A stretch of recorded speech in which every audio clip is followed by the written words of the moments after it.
friends, I have another book that is about the ocean. This one actually is a fiction book, though. I've been reading a lot of nonfiction about the ocean, and this one is not about a shark. I also feel like I've read a lot about sharks. So this story is Big Al, and it is about this fish here. Big Al. In the wide blue sea, there was a very friendly fish named Big Al. You could not find a nicer fish. But Big Al was also very, very scary. Other fish seemed to have at least one friend. Some had many, but Big Al had none. He did not really blame the other fish. How could he expect little fish to trust a great big fish with eyes and skin and teeth like his? So Big Al was lonely and cried big salty tears into the big salty sea.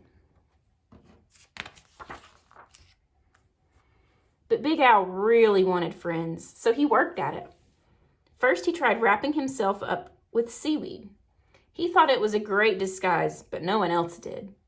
Who wants to stop and talk to a floating plant that has big sharp teeth?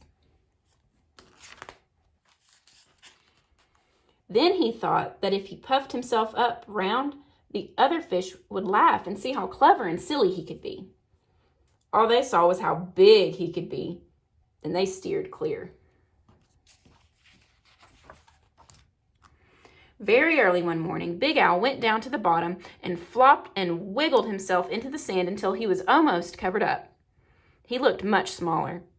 When other fish came near, Big Al talked and joked with them and had a delightful time. But then one scratchy little grain of sand got stuck in his gills, and he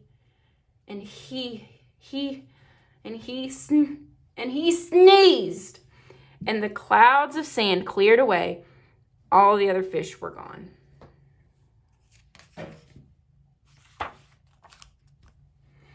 Big Al even changed his color one day so he could look like he belonged to a school of tiny fish passing by. He bubbled along with them for a while, laughing and feeling like he was just one of the crowd.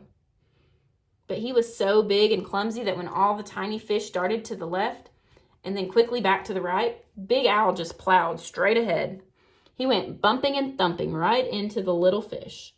Before he could even say, "Excuse me," they were gone, and he was all alone again, sadder than ever.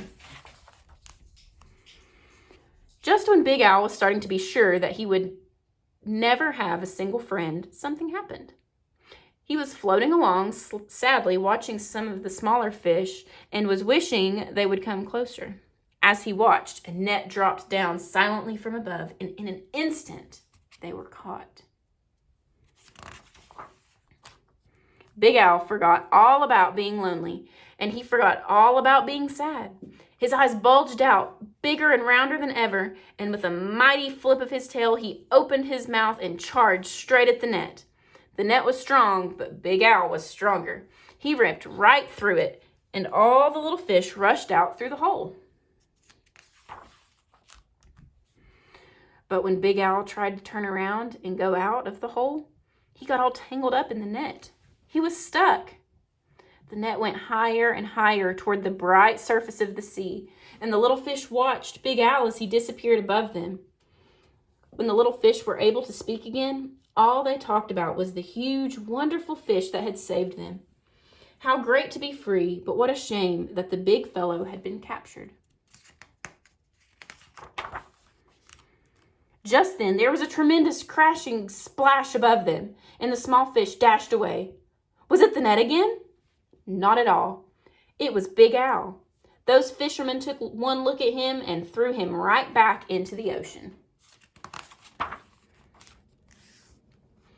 And now there is one huge, puffy, scary, fierce-looking fish in the sea who has more friends than anyone else.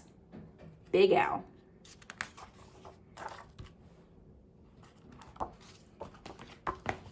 I really enjoy this story because it shows that even though they weren't really nice to him, Big Al was still a good friend, and in the end, he ended up making friends.